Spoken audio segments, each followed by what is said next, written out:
Thank you for auditing the always positive new music review show hosted by a French professor who's going to be reviewing the new album by Open Mike Eagle, another Triumph in Ghetto Engineering, and this time I'm getting to it quickly. His last album, the Component album, it took me a while to get to it, and I had a lot of people saying, please talk about it. Because I like talking about Open Mike Eagle, people like hearing what I have to say, so here I am. Within 24 hours of its release, I'm recording this.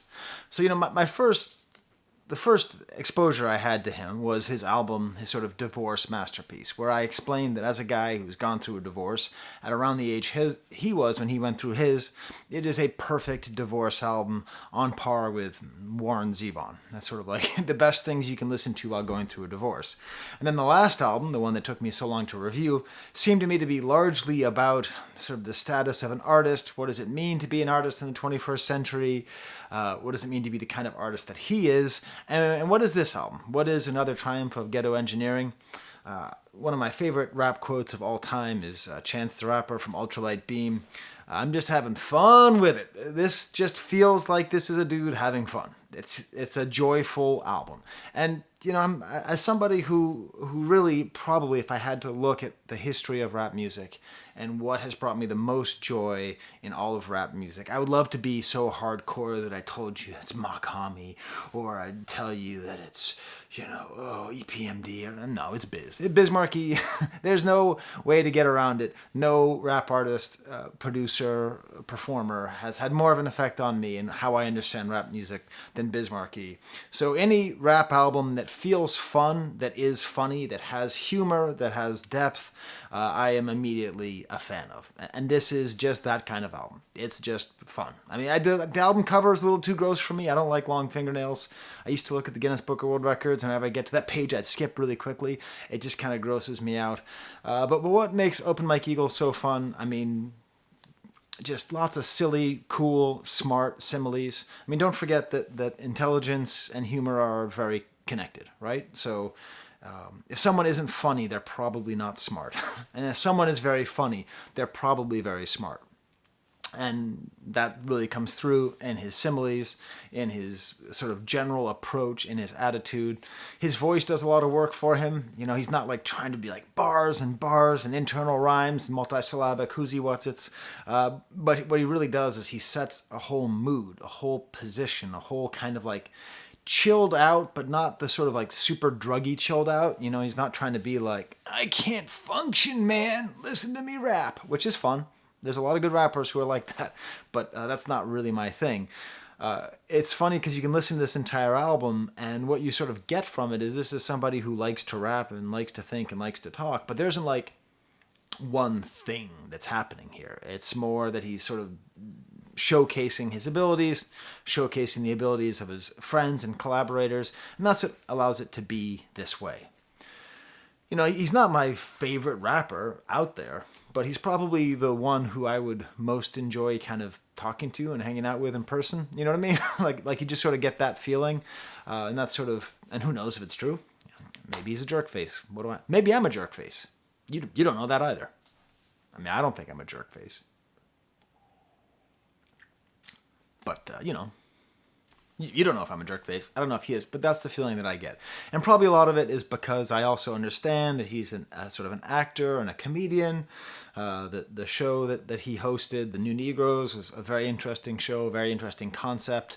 A lot of his personality really shone through in that. A lot of his sort of greater political positioning of what he is as a performer and a rapper, using this sort of antiquated term from the Harlem Renaissance, which is often isn't used anymore because the word Negro makes people very uncomfortable. As they joke around on the show, it depends who says it. If it's me who's saying it, you're probably going, "Gee, do we cancel him?" But as they joke on the show, when Martin Luther King says it, it sounds very powerful. So like that sort of idea of him presenting, and it's what I love about rap music. It's part of the reason why I think it's important to spend so much attention on what's happening in rap and hip hop right now, is that if you're like me, you're a man of a certain age, you have more gray than red in your beard, you just sort of think, well, things used to be better. When it was De La Soul and NWA, everything was better. The thing is, there's like 30 NWAs and there's like 10 De La Souls, and they're not all doing the exact same thing. There's just such a huge explosion. So the fact that there's an actual, like, multi-lane highway for rap artists who are funny, who are comedic, who are alternative, both in terms of comedy and rap, who still make approachable, good albums that you want to listen to. I don't know if I'm going to really evolve this theory, but in a way, Open Mike Eagle is sort of like Donald Glover without like that ego, you know? Because you know how you get the feeling, I secretly suspect that Donald Glover is actually a really nice guy. I think he puts on I think he's playing the role of an egomaniac jerk, but I have no idea, you know? So I sort of wonder, like, is he sort of in that realm, or maybe leaning more towards comedy? Is Open Mike Eagle sort of like a rap version of Tim Heidecker, where he's a good comedian, but then also he's a musician? I don't know. It's interesting when musicians are comedians and vice versa, because most like actors who make music, it is Dog Star, you know, Dog Star, you know, and I could replace star with a different 4-letter word. You know what I'm saying? So there's just some thoughts I have here. I'm going to get into the album a little bit more specifics. I'm unhappy with what's happening. I'm doing new stuff with my hair, so I don't like that. So feel free to comment about how you don't like that either. Or maybe you do. If you want to subscribe, if you want to smash the like bucket, I'd appreciate it. I really like comments right now. I went on vacation, and the algorithm is a cat that doesn't care about you but needs you. And right now the algorithm is on top of the refrigerator. It does not like me. It does not want to see me. So if you watch this video, you like it, that's great. If you leave the letters AVAA somewhere in your comment, I will give you a heart, because that means awesome video as always. And that gives you a permission structure to say something, even if you don't want to try to seem smart with what you're saying. You can also buy my mug, my merchy deal. Yeah, I don't do sponsorships, so that's how I get support. I don't use a VPN. I don't think I need one. So you probably don't either. So I don't think they work the way they advertise. So just, you know, don't use a VPN. There's my ad. And Manscaped isn't very good, actually. You should buy Braun razors by German. I mean, they don't sponsor me, but just in general, it's a better brand. What is my stamp for this album? What is my example song? It took me a while to figure out the example song. It's a short album. It's a quick album. It's a fun album. It doesn't weigh on you. You know what I mean? Like, sometimes when I'm reviewing rap albums, like especially when they're sort of like modern rap albums that are like 27 songs long, and they have like 8 producers each and like 5 guest stars, and I've heard of 3 of them. It's this whole production. This album is just like do do do do do do. Oh, it's over. Jesus, that was nice. What a nice album. So what I picked was a song called A New Rap Festival called Falling Loud. Comedic title in reference to Rolling Loud. I saw some dude at the grocery store who had a Rolling Loud 2016 shirt, and I almost stopped him to talk to him about it, but I didn't want him to think I was trying to pick him up. But when you see that it was like Juice WRLD and Travis Scott, it was like this crazy thing. But Falling Loud, funny idea. This is produced by Child Actor, who, as far as I can tell, is like a couple cousins who produce. I don't know, but Child Actor produced most of this album. If that's the same person, really great production, very warbled flute sound. At times, as you know, if you watch this channel, you know I love it when people have a sample and then they extend it, but they tease the extension. You know, they don't extend it out for a long period of time. You go, oh wait, did they just extend out the sample? And then they go back to the first part, the A part, the do. You know, the drums are super far behind. He's kind of whisper talking, and I think this is his best lyrics. These are the most amazing lyrics. It's comedic. There is a undercurrent of sort of existential dread and ennui. There is an undercurrent of political anger at being marginalized. I believe, and I don't know, this is how I interpret it. Some of it is general anger at racism in society, but I also think some of it is about the difficulty of being an entertainer and how hard it is to make a living and be properly recompensed for one's entertainingness. Right? Because Open Mike Eagle, just based on these last 3 albums, should be, I mean, I think a millionaire, or at least be able to afford a house in Los Angeles. And I'm assuming, I don't know anything about him. Maybe he's an investment banker on the side. I have no idea. Maybe his parents like own the Eagle brand of grocery stores. And what do I know? But in general, most artists in LA can't make enough money off their art to buy a house in LA, as an example. And that's just unfortunate. Anyways, let's go to these lyrics. I took some of these lyrics here. I never felt like I was out of options. My cargo pants had 1,000 pockets. This is the thing, right? That whole idea of what rap can do, how it can change the way we think about people. Cargo pants, it is not what one associates with Black American fashion, right? Cargo pants is what you associate with sort of like a dorky looking suburban middle. Me. I'm not wearing cargo pants. I've actually never worn cargo pants, but let's face it, I was born in cargo pants. Okay, it was my lot in life. I was born into cargo pants. It's right there, Brigham Women's Hospital. And spank me on the bottom. I was wearing cargo pants, okay? But still, it's this kind of like comedy. It's a little bit ironic. The villain wins in the middle sequel. The hero comes through killing people. This interesting idea of valorizing the villain while putting down the hero. But morning comes and it's still illegal. Record this shit to prove my own existence. Being invisible is so expensive.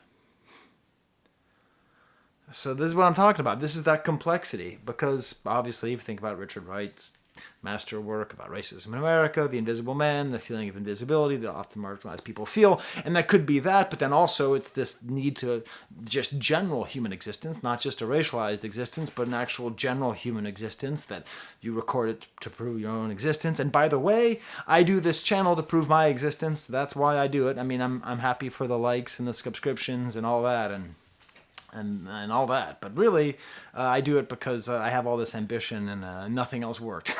So you watching this allows me to prove my own existence. Me talking about someone else proving their own existence, that's my existence, right?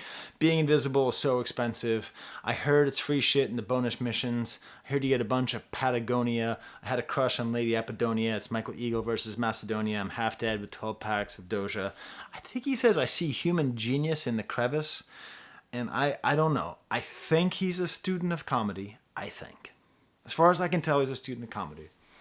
And it's a pretty deep cut where the Smothers Brothers used to always... they had this whole bit about pumas in the crevices. Look up Smothers Brothers crevices if you want to see very funny, dry humor. I don't know if that's what this is. I don't know if that's why he's saying crevices is to make comedy nerds say, pumas in the crevices. My memory should get a bigger credit. My sister holler because she tender-headed. In daydreams, I battle Ewoks, but in the night, I'm quarterbacking versus Seattle Seahawks. It's just, nerdy stuff. I'm a nerd. He seems like he's a nerd battling Ewoks. That's funny. I don't know if there's like a deeper meaning, but I like it. And then the general theme of this, when I die, mix up my ashes into some coffee grounds. This is interesting because it reminds me some of Wood's lines about sort of smoking his ashes. But this is a little different, a different way of consuming ashes, but a very similar general concept of thinking about mortality, which you tend to do when you reach middle age. And that's the depth, right? So it's kind of silly, kind of funny, cargo pants, hee hee ha ha, and then when I die... drink my ashes in some coffee grounds. Speaking of which, there you go. Coffee. Personally, what kind of coffee do I drink? I drink whatever the Colombian, like the biggest bag of Colombian coffee there is. It's usually the cheapest.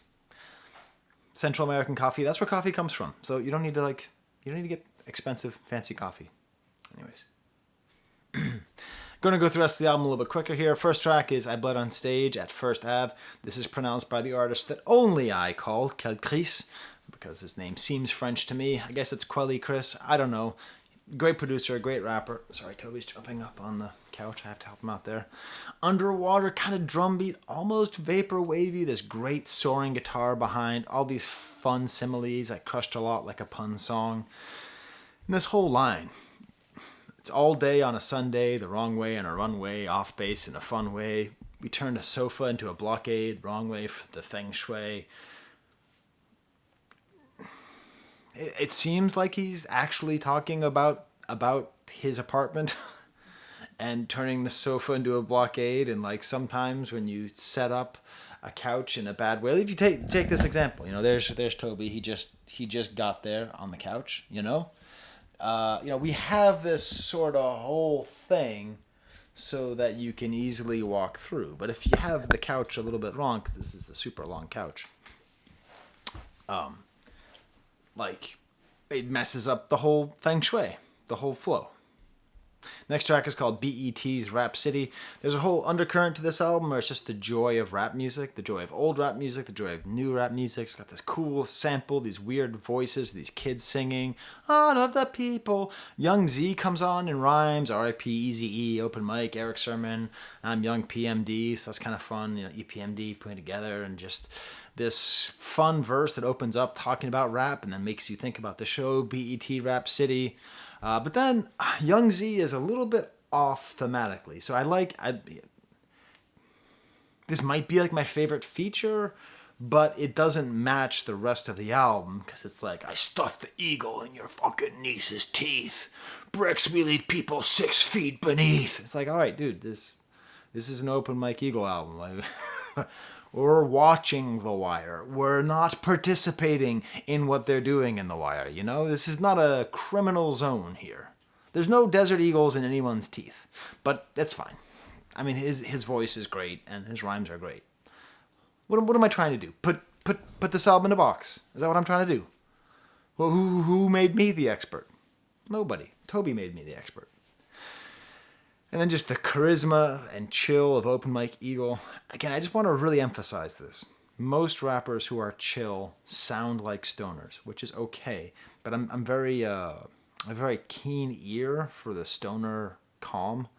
And because stoners are usually self-medicators who are self-medicating for anxiety, I don't experience their chilled out vibe as chill. I experience it as self-medicating for anxiety. And I've got anxiety, and so it doesn't chill me out. The way that he raps feels actually chill.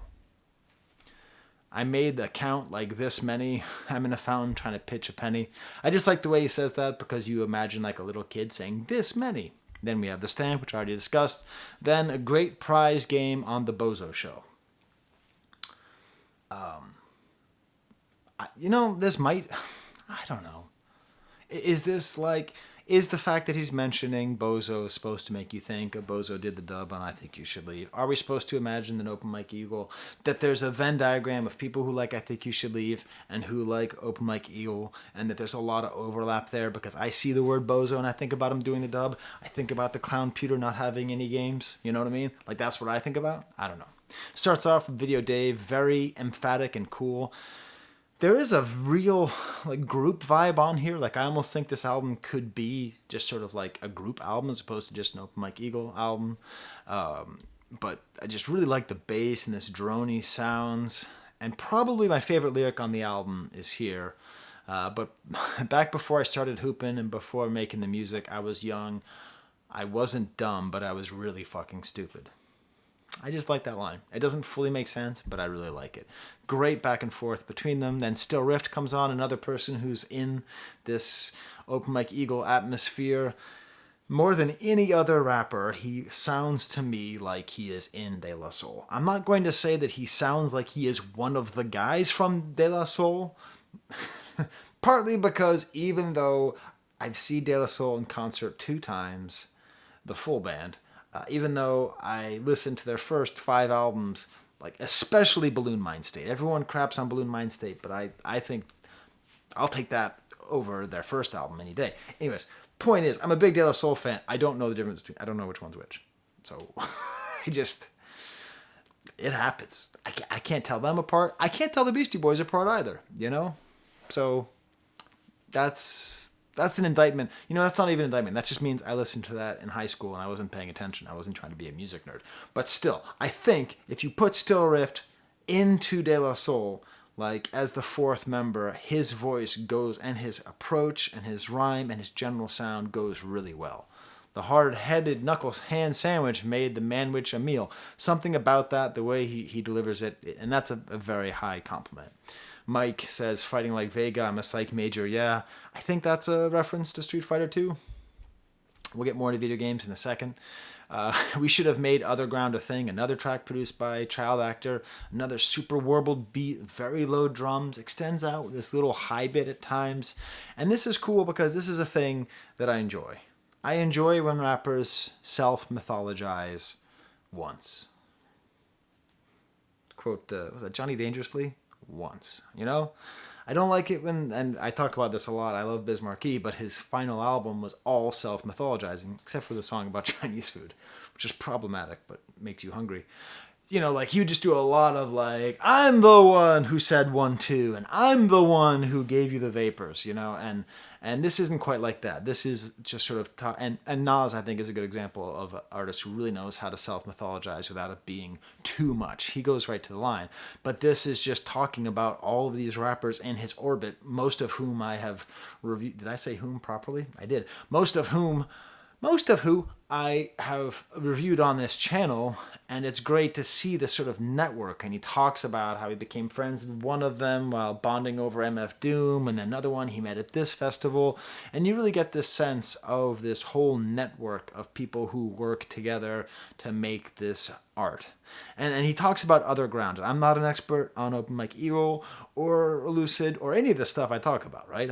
This is a hobby I picked up in the lobby, okay? And that's just that. So I'm not an expert on the idea of calling it Other Ground, but it does remind me strongly of Native Tongues. And it does seem to me that him saying we should have made Other Ground a thing, that they could have had a more concerted branding effort to have this underground conscious, or at least not solely dedicated to the accrual of capital, okay? So that's what I'm going to call alternative or conscious rap. Just not purely capital, right? That's what rap is at this point. There's either purely capital or not purely capital. So their stuff was not purely about the accrual of capital. So I think that it makes sense that they could have branded themselves like Native Tongues. But I am old enough to remember that even the Native Tongues weren't that good at branding themselves. You know, I mean, I bought the Jungle Brothers album, but most people didn't. You know, it was mostly like you would hear Tribe Called Quest talk about Native Tongues, and it felt like half the time they were talking about Native Tongues, they were talking about it being reinstated. So, I don't know. It's an interesting idea about the idea of sort of collectives and thoughts. And maybe they don't even need it, because I already feel it. Like when he talks about every single artist who he talks about, it makes sense how they all connect in this sort of pan-American network of non-exclusively capital rappers. Next track is WFLD 32.7. Crap, I wrote down the number wrong. It's a radio station. This is produced by Kenny Siegel, who I interviewed with Woods a couple months ago. That was fun. If you haven't seen it, check it out. This is like, every track on this album is almost a posse cut, or more than half the tracks are almost a posse cut. This is actually a posse cut, many different layers. I like Mike's line, I'm hating the turns on Laurel Canyon, just because I lived in LA for like a year and a half, and it just sucks. It just sucks having to drive. There's certain places that suck to drive. Laurel Canyon is one of them. Cool, crazy trombone sound. You know, maybe I'm just partial to Kenny Siegel because I talked to him for so long in that interview, and he was a nice guy. He's very, very kind to me, but his beats are just so great. Especially the way he combines things in this crazy trombone sound that he doesn't overuse, but when he uses it, it's just great. And then we have Esau Toon, which it turns out is Hannibal Buress, which is autocorrected to Hannibal Burgess, which is not his name. And it's great hearing him rap because, and maybe this exists, I don't know, it'd be fun to have like a comedy special that's just Open Mike Eagle and Hannibal Buress, and then a rap album that released at the same time, because Hannibal Buress is a very talented rapper. He, of course, is the greatest incidental whistleblower in the Hannibal Buress story is so weird. Because everybody knew that Bill Cosby committed sexual assault. Everybody knew that. And then somehow he is how is he the reason? He just said something that everybody already knew. Is it like a weird scapegoat situation where we feel bad? Like, I feel bad that I sort of knew that and sort of like, Well, maybe it's not true. I hope it's not true. And so, like, we're using him as a whistleblower to free ourselves of the guilt of knowing and not knowing at the same time. I don't know. His verse is funny, and it makes me angry. It makes me angry because he talks about the video game Rocket League, which makes me angry. Rocket League addiction, need a brand new engine, team player, got to perfect my speed boost, flip or stay now. Like, he's just talking about the game Rocket League, you know. And so the thing about Rocket League, let me just tell you why it makes me angry. So I watched the Video Game Donkey video about it, and about, you know, making it onto the team and the slam dunkaroni and all that stuff. One of the better YouTube videos of all time.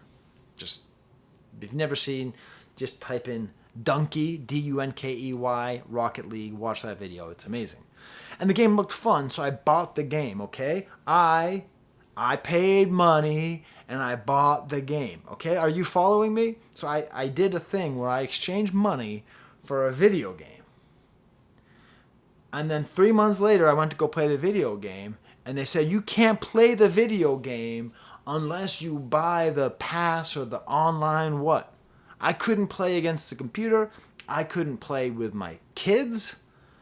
I bought the game, and then they went in and then they broke the game and said, give me more money. They had, speaking of capital, they had the river, and I paid to have them, you know, lower the chain so that my boat could go through, and then they ran down the river and put the chain back again and said, you got to pay us for the first time. So I hate Rocket League. What is that? I don't want to join a group. Anyways, beautiful trumpet all over here. I really enjoy this. Still Rift comes back here. He kind of has that frog in his throat. Just, he has this great part with his just drums and before these trumpets. A very kind of clever thing that he's doing here. The cloth were cut from tailors to the criminal, smoother than the operator. So he's like making a reference when he says criminal and then says the word smooth. You get Smooth Criminal by Michael Jackson stuck in your head. And he knows that. He knows that you have that stuck in your head. But then he says smoother than the operator. So now you're thinking of the Sade song, or as I called her, Sade. You're thinking of the Sade song, Smooth Operator, right? So he is basically controlling the radio in your head without making it explicit. Cut from the tailors to the criminal, smoother than an operator. So this is what happens in your head. Are you okay? Are you okay? Are you okay? Smooth operator. He's able to do that there. And then he goes, hater from the Genesis of Genesis, what I Can't Dance. Did you just make a I Can't Dance by Genesis reference? What? You can't do that. You can't make a Michael Jackson, a Sade, and then I Can't Dance was this music video that was oddly popular because it was just a bunch of British guys talking about not being able to dance. I can't dance. Oh, you wanna walk with us? It was just kind of a goofy sort of Paul Simon-ish video of making fun of himself. So my radio, my little radio inside here went from, Annie, are you okay? Smooth operator. I can't dance. It's cool. Fun stuff. Video Dave does some more, ends the whole song with just this one of these emphatic lines. I'm more official than a whistle blow. Great line. Then we get to The Wire Season 3, Episode 1. Breezy guitar sound, child actor produced again, blown out synths and drums. And hey, Open Mike Eagle, you told me to watch Season 3, Episode 1 of The Wire. So I did. Okay? I did. I have a conflictual relationship with The Wire. The first time I watched it, I thought it was the greatest show of all time, and I couldn't believe it. Then I watched it again. I was like, what the hell is this propaganda? Why are we just accepting that this show takes police brutality and essentially condones it? We have to be honest. The Wire condones police brutality. I understand that it's a conflicted show and it shows things in a different way and everybody's corrupt and everybody's bad and everybody's good and it does all those wonderful yum humanities things that I love. But straight up, it condones police brutality. So I was not enjoying the show, but I started re-watching it and I was able to forgive that stuff and I was able to really enjoy the fact that obviously the more relatable and kind the character is, the further the way they are from real power. It ends up just being a study of power and how power corrupts and the injustice of society. It's obviously a great show that condones police brutality. So anyways, this is a great episode, like a truly great episode. It starts off with blowing up the Franklin Towers and sort of all these themes of political corruption and how do you make a city better and who is this actually for and the special interests and it's Bodie and Poot's talking about the girl he slept with and Bodie's making fun of him for getting burnt, meaning getting gonorrhea or whatever. They're talking about like the loss of the dealing area and then they blow these towers up and then all of a sudden there's smoke everywhere and it's an intentional callback to 9/11. It's like a controlled demolition, so there's sort of, if you extend it out, it's like this is a catastrophe on the level of 9/11, except it's a controlled demolition that's done on purpose. And when you watch it as a viewer who went through 9/11, you have a lot of very conflictual feelings. The rest of the episode is important but not really to this song. Littlefinger's there and he's doing his little fingers thing, and you see Method Man listening to 50 Cent, which is confusing to me. He's good. You see the white guy listening to Shaft. I always love the song Shaft. A lot of cops beating people. So it's awesome. This is the one where Stringer talks about the importance of product over territory, which is an interesting idea. But really, the whole thing is just about this controlled demolition. That's the whole point. The chorus says, "Plan demolition, implode, we all wait." So that's why Open Mike Eagle is talking about this. This is why he takes us. So if you want to get the experience, I have done the homework for you. Watch up until you walk to the garden, whatever. Up until you get to the opening song, the opening credits. Just watch that bit, and you'll understand it. Cilantro on the banh mi, a big plate full of ennui. Between Woods and Open Mike Eagle, the Vietnamese restaurants in Los Angeles and New York are getting a lot of push. But I also like the big plate of ennui. As a French professor, I appreciate any reference to ennui. Blue is on here. Blue's interesting because he doesn't have that chill that everyone else on this album does. He has kind of like attacking style, like a lot of... It's fun because sort of in the same way that Young Z was like more violent, other ones aren't. Blue seems to be sort of operating on a level of rhyme craftsmanship, which others are not. That does not mean I think he is better. It's a different approach to the art of rap music. Okay? And then, I swear to God, just like the third verse, he's talking about Lost. I don't need to rewatch Lost. I love Lost, the TV show. I don't care if you don't like the last season. Lost, the TV show, is a great TV show. I'm lost. I'm the smoke monster. I left the mainland to go bonkers. You can theorize, but don't bother. This ain't real. It's a mock trial. So talk about the smoke monster and Lost and all that, and then talking about theorize, which people would theorize a lot about it. He makes reference to mock trial. I don't know. I don't know if this is an Arrested Development line. I think it is. I think we're supposed to think of Mock Trial with Jay Reinhold. But what do I know? Dave said these are liner notes. It's the next track. And remember how I talked about Bismarcky? One of my favorite things about Bismarcky is he had multiple songs which were just him shouting people out. I love it. I know it's filler. I know it's not some great piece of art, but I love it. Cutmaster Cool V.